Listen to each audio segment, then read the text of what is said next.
Miami to a 7th straight loss, 8-5. And the Angels with 2 runs, bottom of the 9th, edged St. Louis 3-2. WNBA, New York in overtime, won at Dallas. Live from the heart of SEC country, this is your daily fix of grit, guts, and gridiron glory. Welcome to the Deep South College Football Show. Bowen, here it goes!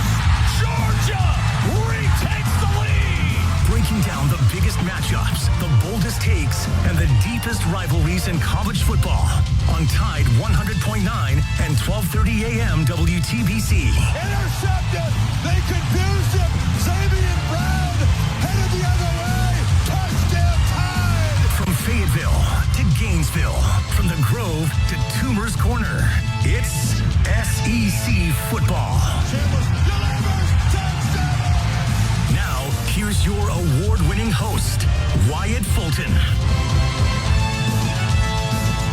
And we love a little SEC football right here on the Deep South College Football Show. Tide 100.9 and 1230 AM WTBC, your home for Alabama Crimson Tide sports right here on the Deep South College Football Show, which is your home for SEC football right here. We are live in Tampa, Florida for SEC Media Days, day number 2, as we saw the Auburn Tigers, the Georgia Bulldogs, the Vanderbilt Commodores already take the podium here in the beautiful JW Marriott down here in Tampa, Florida. And as we are speaking here, Whitman, I think in about 50 minutes, right here, about 5 minutes left in the show, we'll get to hear from Shane Beamer and the South Carolina Gamecocks. Allow me to take a look at my official SEC Media Day packet timesheet. Clark Lee just went off at 2 o'clock Eastern Time, 1 o'clock, everybody listening back in Alabama. Shane Beamer will take the podium at 2:55 Eastern Time, so 1:55 for anybody in Alabama watching the SEC Network wanting to hear from the Gamecocks head coach. So over the last 5 minutes of the program here, Shane Beamer in South Carolina will take the podium here. We'll go listen to what Shane Beamer has to say once we're done. We're here with the show as Alabama does face South Carolina again this season for the 3rd straight season here, but Shane Beamer's another interesting coach here when we look at the state of the SEC, right? Because you've got 6 new head coaches in the SEC here this upcoming season, right? I'm going to try and rattle these off, and I'm going to miss somebody. Ryan Silverfield at Arkansas, Alex Golesh at Auburn, John Summerall at Florida, Will Stein at Kentucky, and Lane Kiffin at Vandy. Do we count, or not Vandy? Sorry. Wow, that would have been wild. weird offseason storyline. No, Lane Kiffin at LSU. And I said 6. Four new coaches with Lane Kiffin. Oh, well, Pete Golding. Pete Golding at Ole Miss. There we go. So 6 new head coaches here in the SEC. A lot of people thought there might have been 7, though, when you look at what Shane Beamer and South Carolina were doing last season. 2 seasons ago, they go 9-3 in the regular season. The 3 losses that they have, 1 to Ole Miss, 1 to LSU, 1 to Alabama, were all 1-loss games. 1-score games. I'm all over the place today. I've finally had enough caffeine in my system, and I'm like bouncing off the walls here. All right, man. It's a big day. I mean, it's chaotic, man. We got Matt Moscato and ESPN Baton Rouge hanging out in the background here. We appreciate those guys. My good buddy Chris Marler works with them. By the way, we'll have Chris later this week here as well. Good. So it'll be a lot of fun getting to talk with Vern Funquist on X, also known as Chris Marler. There, to people that know him in real life here. So regardless, though, 6 new head coaches in the SEC, or 6 guys leading new programs here in the SEC. And then at the same time, a lot of people thought there probably could have been more when you look at what Shane Beamer in South Carolina looked like last season, coming off the 9-3 season 2 seasons prior. If the bad call against LSU, or if Lenore Sellers doesn't throw an interception against Alabama, if one play changes in one of those 3 football games, South Carolina's probably a playoff team in 2024. They're not. They're 9-3, but a lot of promise coming into Columbia, South Carolina last season. And yet, South Carolina did not have the season that they wanted to, and Shane Beamer's on a hot seat yet again. It seems to me, however, like there's a bit of a short-term memory loss problem here in the Southeastern Conference. People are very, very quick to forget that Shane Beamer did, in fact, go 9-3. Did, in fact, beat a lot of good teams. Beat the Clemson Tigers before their fall-off last season. Right. Took Alabama to the brink in Bryant-Denny Stadium. A team, kind of the only team that was able to do that outside of the Georgia Bulldogs in 2024. Now, I understand every single argument made against Shane Beamer in 2025. Poor offensive line, that is his fault as the head coach. That falls on him. Yeah. It's happening. Something bad goes wrong on your football team. The head coach is responsible. He hired the offensive line coach that he then fired. He hired the offensive coordinator that he then fired. Mike Shula. So going to be a lot of new on the South Carolina offense in 2026. However, I have a lot of faith in Shane Beamer as a football coach, as a leader of men in Columbia, that they will be able to right the ship. May not make the playoffs again this year, but you will find them, I believe, to be in a lot more competitive football games against a lot better teams late in the fourth quarter. Maybe we go into overtime in some of these big games, but I really do expect a lot more from South Carolina than what we saw last year. Yeah, we saw South Carolina, they added several new offensive linemen, the biggest name being Mr. Jacarius Peak, who did suffer a lower body injury while playing in a basketball tournament in February, but he is expected to be fully healthy by the start of the regular season here. So South Carolina will get one of their big offensive linemen back, probably one of the best offensive tackles to enter the transfer portal last season here, alongside, Jordan Seaton at LSU there. But even still, you've got to see more from South Carolina's big playmakers. And I was on another radio station earlier today talking about this, right? It seems like Shane Beamer's entire job hinges on like 5 people. Lenora Sellers, Nick Harbor, Dylan Stewart, Jacarius Peak, and whoever new plays. Offensive line coach. Yeah, the new offensive line coach. Yeah, his entire livelihood and job hinges on what 5 people do. I mean, I think that offensive line coach and the offensive coordinator, you could probably lump him in as well if you wanted to say 6. But those 2 guys on that coaching staff, I hate to speak in absolutes. I always have when being on air. I try to keep things rather rational, but I have a feeling that these 2 hires will be what make or break the season for the Gamecocks this year. I tend to agree. Big schedule, big season for South Carolina here this season. Obviously, being based in Tuscaloosa, we know that they play Alabama yet again. They've taken Alabama to the wire the last 2 games, right? Remember 2 seasons ago, I mentioned that 2024 season, and South Carolina goes 9-3. With a 2-point loss in Tuscaloosa to the Alabama Crimson Tide. Lenora Sellers put South Carolina in position to win that game with the big touchdown to Nick Harbor, and then he turns right around and loses the football game with an interception towards Damani Jackson. The last season, right, Alabama goes to Columbia, South Carolina, the Cockpit, and they played them when, Whitman? In October, I believe? I think you're right. I mean, it was late in the year, but it wasn't November late. I believe it was October that Alabama got that matchup with South Carolina. It was, because that was the game right before the bye week, and then Alabama's first game was in November was against LSU. Yep. So it was the first game coming off of that 4-ranked game stretch in 4 weeks. You're right. So regardless, though, Whitman, do you remember that game? South Carolina had Alabama's number for a minute there. Long time. And I don't think Alabama wins that game without that early pick 6 from Deshaun Jones. I think people quickly forget just how important that was to give Alabama a breath of life. They walked into that game. I understand. I just mentioned it. They were coming off of 4 straight weeks of 4 straight games against ranked teams, 2 of those on the road. One of them, the Georgia freaking Bulldogs. The other one, a Missouri team coming into that game at 7-0. Yeah. Playing one of the bigger games that home crowd has seen in years. That's probably a tired, beat-up Alabama team, and you're looking at a South Carolina team right now that is fighting for absolutely anything at this point. Nothing to lose at that point in the season. That was a recipe for disaster. That had trap game written all over it and played out as such early on in that football game until the Deshaun Jones pick 6, and then kind of carried that same mood into the 3rd and 4th quarter before Jeremy Bernard decided, hey, look, don't worry, guys. Don't worry.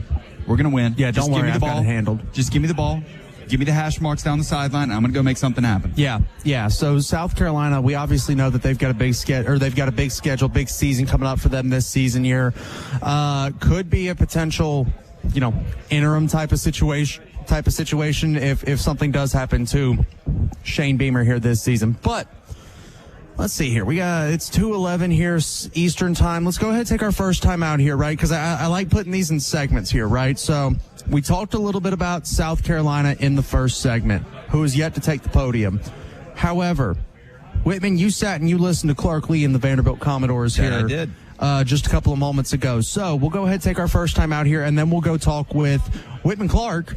And let's hear what the Vanderbilt Commodores had to say right here on the Deep South College Football Show on Tide 100.9 and 1230 AM WTBC live from SEC Media Days here in Tampa, Florida.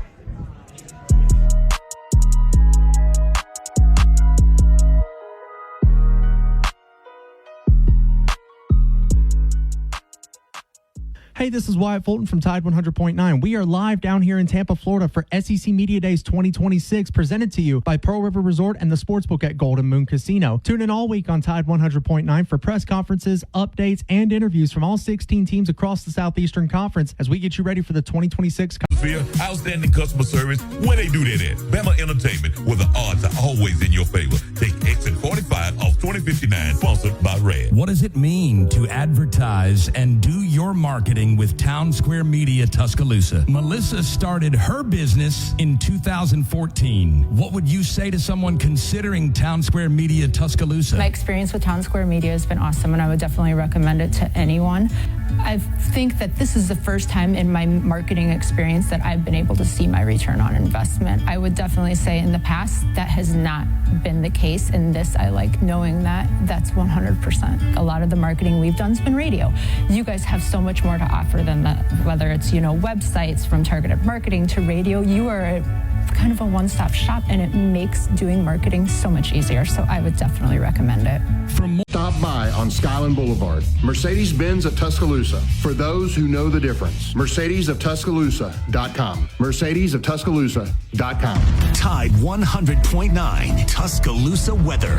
Here's your Tuscaloosa and West Alabama forecast. Blazing sunshine, dangerous heat here this afternoon. A sweltering high, 97. Feeling like 105 and a light easterly breeze. Partly cloudy, muggy tonight, 77. Dangerously hot tomorrow, 96.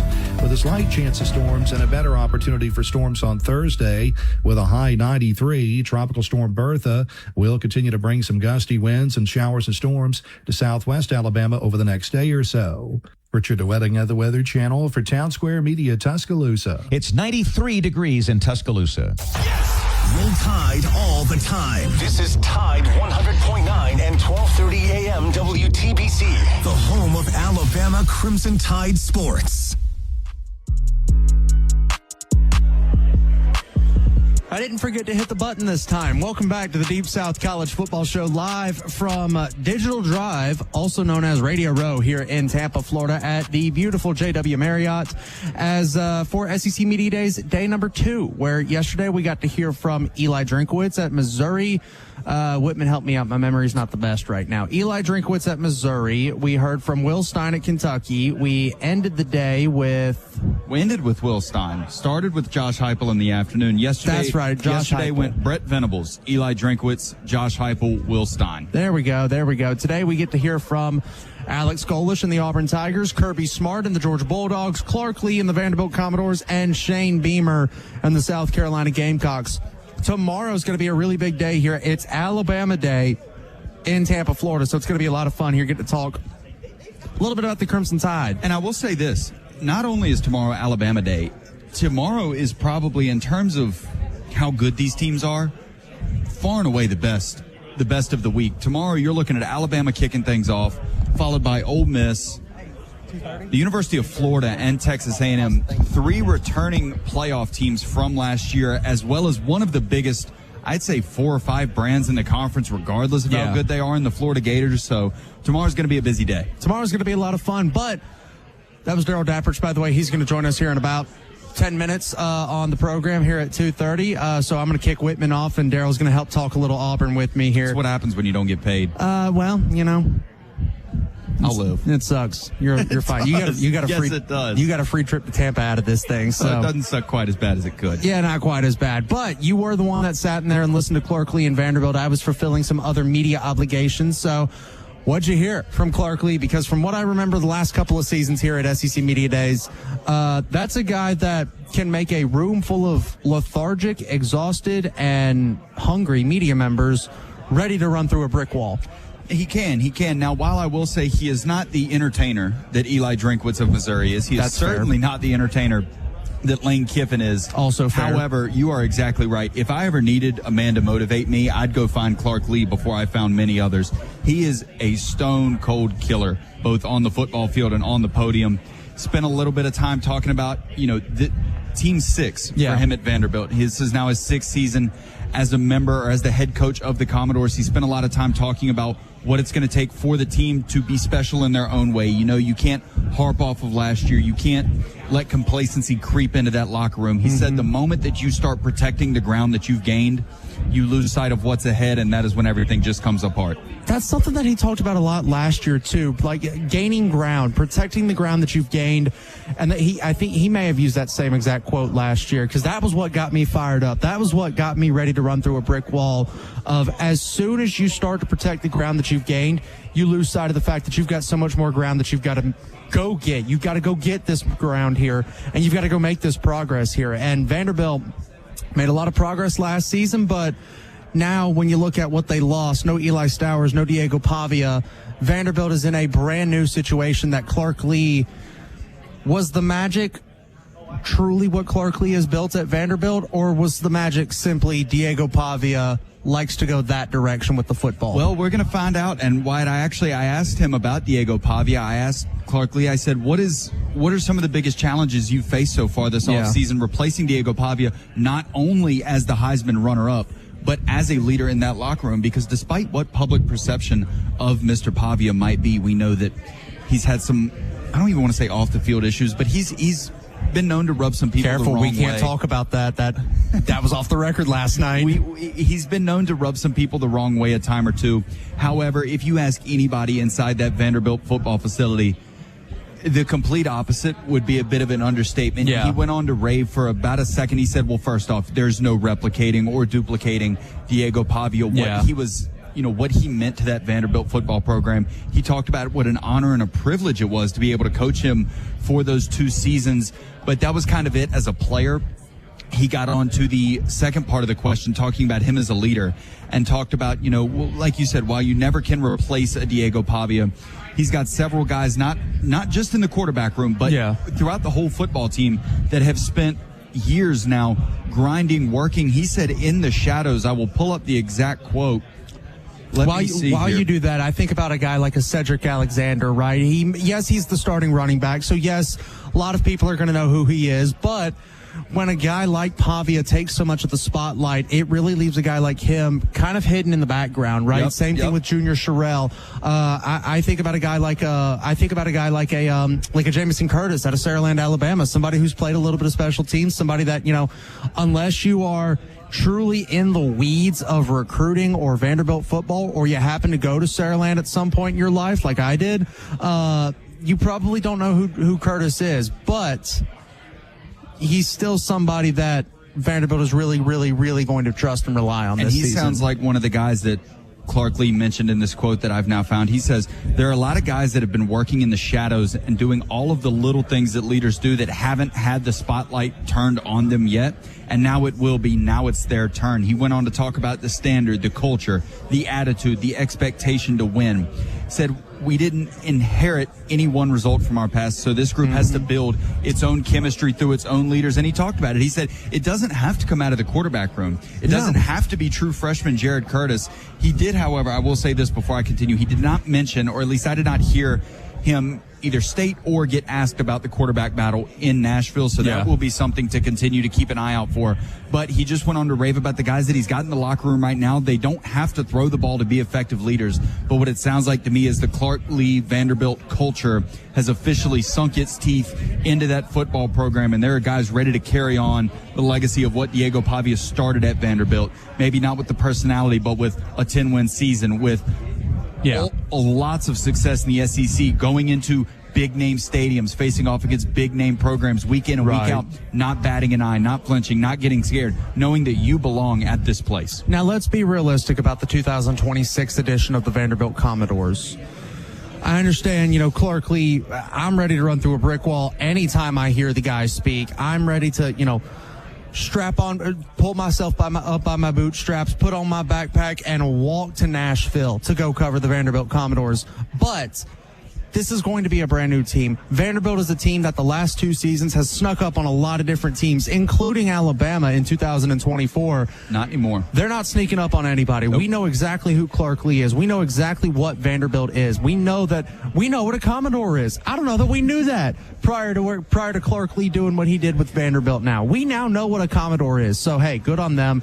Great for Vanderbilt. They're known for their education, and they've educated the conference. But the 2026 edition of Vanderbilt here, we're not expecting 10 wins. No, we are not. I will say, though, everything you said about Clark Lee making you want to run through a wall for him is exactly right. I remember Vanderbilt was one of the last teams that we previewed while at the station before we came to Tampa, getting ready for the 2026 football season. And while nobody said 1-11 or 2-10, a bowl game is going to be a bit of a challenge for the Commodores this year. However, I had let that slip out of my mind while I was listening to Coach Lee, and I walked out of the ballroom right behind us getting ready to do the show about 4 minutes before we went on air, and I had completely forgotten about my subpar record prediction for Vanderbilt after listening to Clark Lee. This man sounds like a grizzled war general at the podium.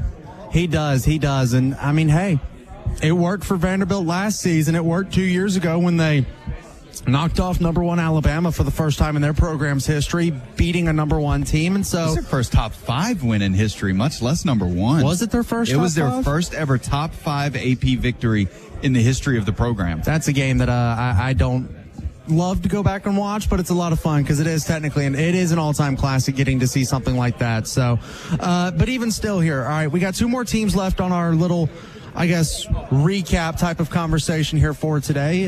Feels like we're getting encroached on a little bit here. You don't say. Feels like there's a lot of people standing here. There's Andy Staples of On 3 hanging out back there. I understand, though. I mean, who wouldn't want to hop on the show? I mean, hey, we're fun people. Maybe we'll turn around and just ask Andy, hey, man, you want to hop on the show here for a couple of minutes? You got here? a second? Yeah, you got a sec, big dog. So, regardless, though, we'll have Daryl Dapprich help us break down what happened with the Auburn Tigers here in just a couple of minutes. Prior to that, though, we did get to hear from Georgia and Kirby Smart today. Whitman, very, very brief overview real quick of what we heard from the Dogs here. Hey, there's a Vandy guy right there. Real quick, what we heard from Kirby Smart and the Dogs today, though. It's another year of Georgia football. Best That's team really in the conference, best coach in the conference, longest tenured coach in the conference. So far, Kirby Smart, he talked for a second about, was that a dolphin? I think I just saw a dolphin in the water, Wyatt. We're all over the place today. Kirby Smart this morning talked about, you mentioned the landscape of college football that he's infamously known for not being the biggest fan of. However, he kept things plain and simple in the most Kirby Smart fashion. No matter what the role of a head coach is, no matter how it changes, no matter the way the landscape of college football changes, I believe this is an exact quote, the way that you win football games and prepare to win football games has yet to change, and I don't think it ever will. So expect the same old Kirby Smart, the same old Georgia Bulldogs come time for week 1 here in September. Yeah, I tend to agree with that as well. Kirby Smart in Georgia, reigning SEC champion, back-to-back SEC champion, the last SEC team to win a national championship. By the way, they went back-to-back and did that as well in 2021 and 2022. Incredibly impressive what he's been able to do, but on the flip side of this, the SEC has been in a little bit of a slide over the last 4 years now. Coming up on 4. Yeah, coming up on 4 over the last 3.5 years now. And sitting here listening, Whitman, you said it last night back at the Airbnb.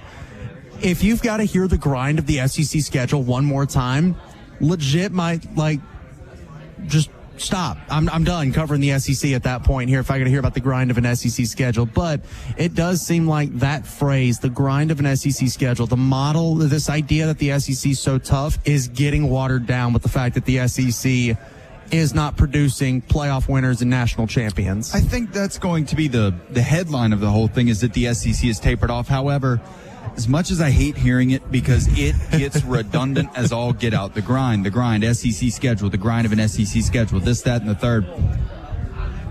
As much as I hate to hear it, and as much as you talk about, the Big Ten being the kings of the top, I don't know if that statement's ever been more true with the depth in this conference. It is a tough conference here. So we'll go ahead and take our next time out here. Whitman, we'll say goodbye to you for the next 15 to 20 minutes. We'll come back we'll come back with Daryl Dapprich of Locked On Auburn here to talk a little bit about what new head coach Alex Golesh had to say about his Tigers here on SEC Media Days, day number 2 in Tampa, Florida, live on Tide 100.9, 1230 AM WTBC, and the Deep South College Football Show YouTube page. We will be right back here on Tide. Bluetooth kits and so much more. If your golf cart needs repairs, the pros at Dixie Custom Carts can handle the job. Dixie Custom Carts, Greensboro Avenue in Tuscaloosa. What does it mean to advertise and do your marketing with Town Square Media Tuscaloosa? Melissa started her business in 2014. What would you say to someone considering Town Square Media Tuscaloosa? My experience with Town Square Media has been awesome, and I would definitely recommend it to anyone. I think that this is the first time in my marketing experience that I've been able to see my return on investment. I would definitely say in the past that has not been the case. In this, I like knowing that that's 100%. A lot of the marketing we've done has been radio. You guys have so much more to offer than that, whether it's, websites, from targeted marketing to radio. You are kind of a one-stop shop, and it makes doing marketing so much easier. So I would definitely recommend it.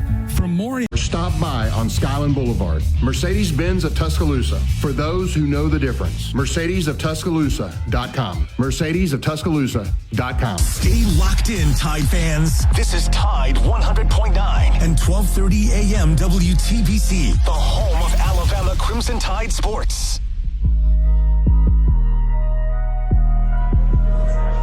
Welcome back into the Deep South College Football Show, and joining me now, my good friend Daryl Dapprich of Locked On Auburn. Daryl, how you doing, brother? I'm doing great. Great to be here. Great to be here with you. Absolutely. Great to see you this week. You had a good summer? How's things going on for you? I have had a good summer. It's flying by. I like when it flies by. This signifies for me the start of the end. Yes. The beginning of the end. When we come to SEC Media Days, I know it's July.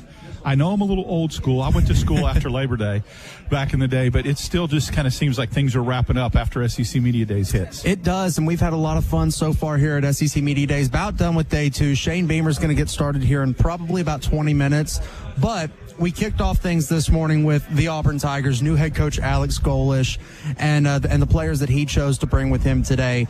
First off, I want to ask the question, was there a reason behind bringing the kicker, Alex McPherson? You don't normally see that with media days. Very rare. We were trying to speculate on our show who they would bring, and I was one of 3. I had either Cole Best or Jeremiah Cobb coming with Xavier Atkins. Champ Anthony, a lot of the players are very high on him. Yeah. They consider him a coach on the field. The McPherson story, I believe it's pretty simple. He wanted to bring somebody from all 3 facets of the team. McPherson has been through so much, and people know his story. Yeah. And I know I don't want to rehash it, but it wasn't just a football injury. It was a scary, scary health issue. He stuck with it. Has been a really good ambassador for Auburn. So I think to reward him. And also, I'll say this: Golesh and McPherson are very, very close. Yeah, they bonded up really quickly when he first got here, and they are inseparable. And so I think that's why he brought him. Okay. I was just curious why, because again, you don't normally see the kicker make the trip to SEC Media Days. So really fun to get to see him, and I'm glad he's doing well. I know that was a very scary situation with him, so I'm very happy to see that he's doing well. But now let's dive into what Alex Golesh actually said. I got to listen to him in both the main media room and in the electronic media room here, and I want to get your take on this. The big thing that I took away here is he wants to run the blank out of a football. Mm-hmm. He wants to be one of the most physical teams in this conference because he understands you win football games in the trenches, especially in the SEC. Yeah, I'm a little bit, I guess you could consider me a little bit skeptical because of what Auburn went through with Brian Harsin and Hugh Freeze, who a lot of times, not Harsin so much, but Freeze said all the right things, built a good roster, but there was no proof of concept. And I don't think they had an identity. I do think Golesh is different. I think he's built a little bit different. I think he's a little bit more of an edge. He doesn't care what people think about him. He's not worried about winning the public relations thing. His players do. Hugh Freeze had a problem capturing the room. He just did. Yeah. Starting with Peyton Thorne all the way down. There are stories beyond stories that we ain't got time for. Alex Golesh's players do love him, and that's evident in the fact that, Wyatt, how many guys followed Brian Harsin to Auburn from Boise? None. How many followed him, Hugh Freeze, from Liberty? I mean, it's still a group of 6 school USF. A lot of guys like playing for Golesh. So that doesn't mean you're going to win 8 games. But I think without that, you're not going to win anything. Yeah. So he's very intentional. He's very culture driven. I think he saw some things that were issues, but I do think players like playing for him. We'll see how that translates on the field. And he had mentioned in the electronic media room earlier today that he had asked for prayers for his offensive line during spring football, and maybe that got taken out of context a little bit. But he said some of those prayers have been answered with guys kind of meshing along the offensive line here. Yeah, I am not a big believer in and I asked the question, I said, Auburn the last 3 or 4 years has had to go into the portal and patchwork an offensive line. They've had to piecemeal it. I don't think it works. I think you go get one or two guys, but the programs that are really successful get really good, offensive tackles and guards through high school recruiting. They become a part of the system. They learn the system, and then 2 or 3 years later, they're ready to step in. Yeah. If you look at Golish's first recruiting class and how the emphasis is on the offensive line, that's what he wants to aspire to. He wants to get guys in the program for 2 or 3 years before they step on the field. This offensive line has the potential to be a little bit different because there is some continuity with a couple of guys that have played together before. Let's talk about the quarterback. Let's talk about Byron Brown. He comes with Coach Golish to SEC Media Days after following him from South Florida to Auburn here. What I thought I was very, very impressed with what he had to say today here in some of these little media breakout sessions. He is definitely one of the guys that Coach Golish talks about being a natural leader. He followed him from USF. Guys do follow him. We have the opportunity to talk to players off the record all the time. One of the other things we do is we talk to players' parents because they're not going to sugarcoat it. No. They're going to tell you exactly how they feel about a coach, how they feel about a player. TJ Finley's dad went a little overboard one time on our show when he talked about Robbie Ashford. But anyway, I think that, you get a sense that people like playing around him, like playing for him.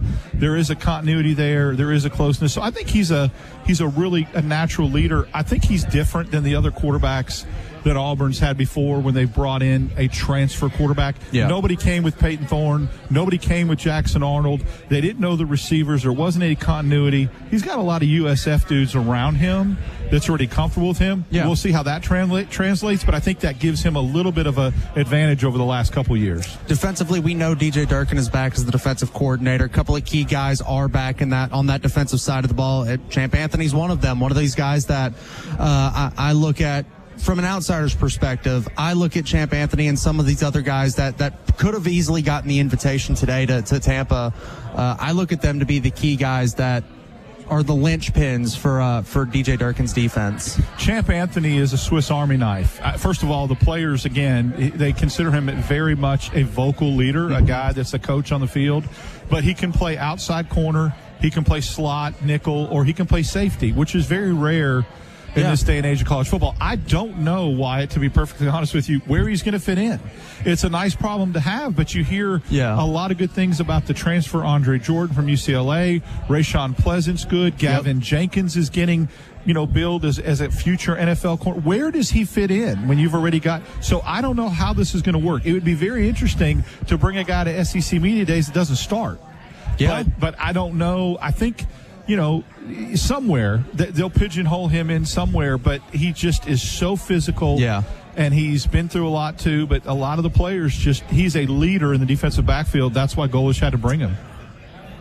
I'm going to flip this a little bit here because we've been talking so positively about Auburn here, and we are tied 100.9. So was there anything today that you heard or was said that maybe concerned you a little bit about the 2026 edition of Auburn? I didn't hear anything about the running backs. Okay. Now, when you say you want to run the bleep out of the ball, to me, you should follow that up with exactly who you feel like. Jeremiah Cobb was fourth in the conference, I think, in rushing last year. Should have had 1,000 yards. He's being slept on. The fact that he's not here surprises me. Okay, I was surprised by that too. So, and he's a great kid, and he does everything that's asked. He stayed behind Hunter, and even Damari Alston started over him last year. Which what kind of joke was that? And so, you're not hearing anything about him. Bryson Washington, the transfer from Baylor, who I was very, very high on. I thought he could be running back one, is out of shape. He got hurt. He's out of shape. Golish said he's not as far along as he needs to be. They're very high on Omar Mapson and Davenport, the kid that came from South Florida. But if you want to run the bleep out of it, you got to have 4 running backs that are capable of doing that at the SEC. And right now, I don't think Washington's ready in playing shape, and that concerns me. Okay, all right. So it's really just kind of so right now your perspective is pretty much it's Jeremiah Cobb and then a decent gap between RB1 and 2. Yes, absolutely. Now I think Mapson will emerge because this is a kid that, if you remember, played last year 17 years old, should have been reclassified, should have been a senior in high school last year. Wait, you're telling me Auburn also had a 17-year-old playing college football? And guess what? It didn't get worn out. Oh, wow. we didn't hear it all the time, did we? I guess it was a really well-kept secret. That's why I'm one of those guys that I can't stand double standards. Yeah. And I'm like, I don't care if I follow Auburn or not. If you're going to talk about Ryan Williams, talk about Omar Mapson. Yes. It's the same thing.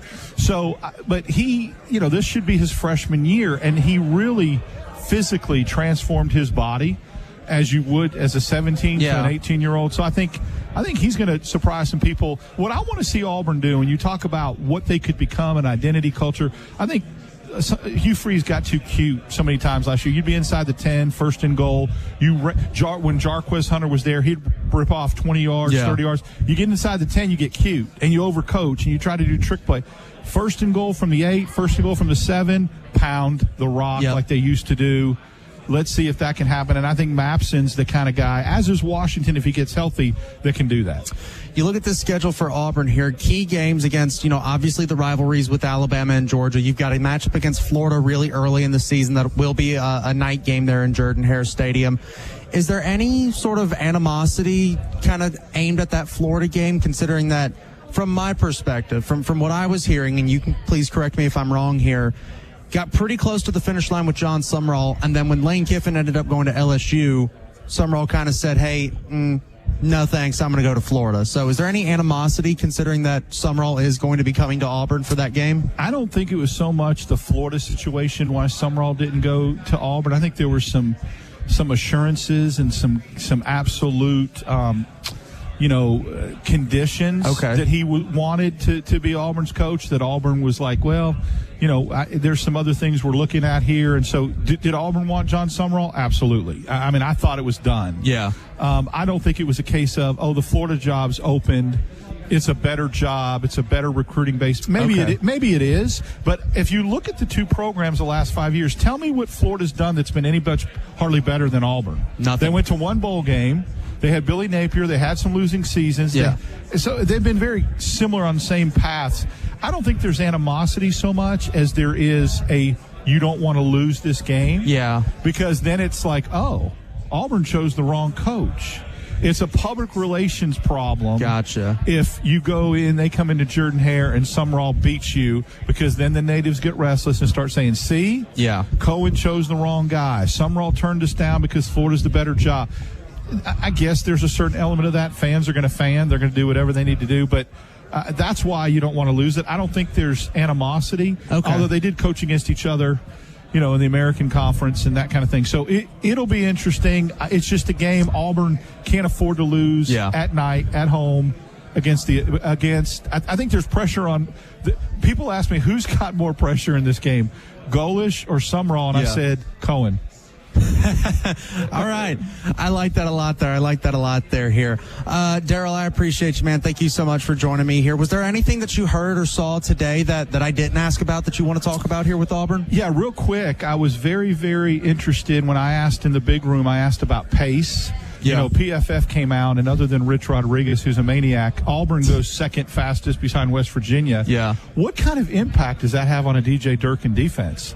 Okay. I know that other defensive coordinators at Auburn in the past would tell Gus Malzahn, slow it down. You're killing my defense. You're wearing my defense out. Well, Golish said that Durkin has embraced that because he wants to get used to playing against teams with tempo in case people in the conference do it. Yeah.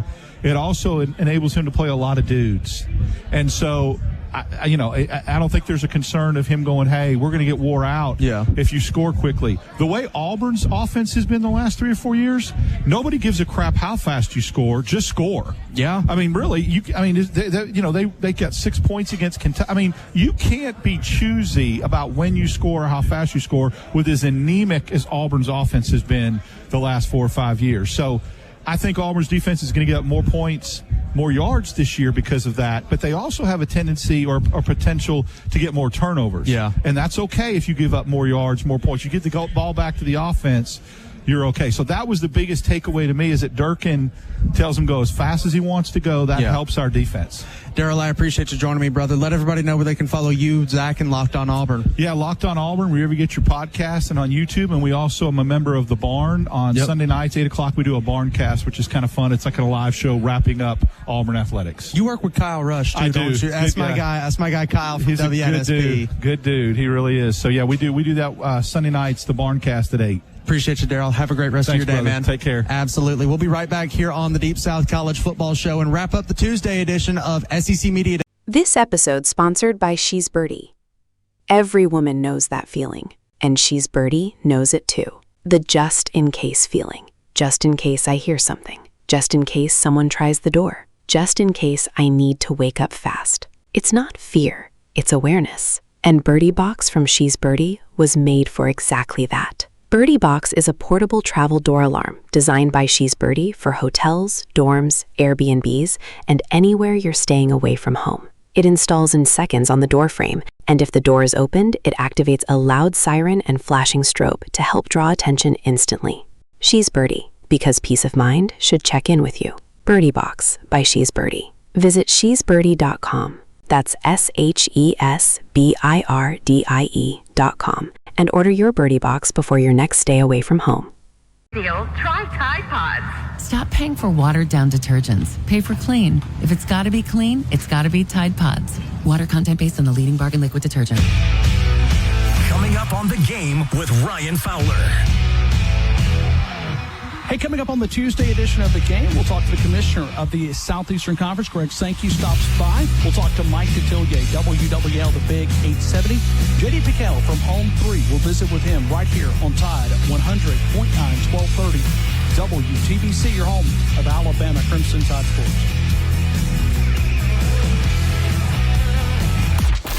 The longest-running sports talk show in Tuscaloosa. The Game with Ryan Fowler. Weekdays from 2 to... Disease. Control is everything to me. Learn more at skyrizzy.com or call 1-866-SKY-RIZZY. Tide 100.9 Tuscaloosa weather. Here's your Tuscaloosa and West Alabama forecast. Blazing sunshine, dangerous heat here this afternoon. A sweltering high, 97. Feeling like 105 and a light easterly breeze. Arctic Naughty Monkey tonight, 77. Dangerously hot tomorrow, 96. With a slight chance of storms and a better opportunity for storms on Thursday with a high 93. Tropical Storm Bertha will continue to bring some gusty winds and showers and storms to southwest Alabama over the next day or so. Richard DeWetting of the Weather Channel for Town Square Media, Tuscaloosa. It's 95 degrees in Tuscaloosa. You're listening to the home of Alabama Crimson Tide Sports. Tide 100.9.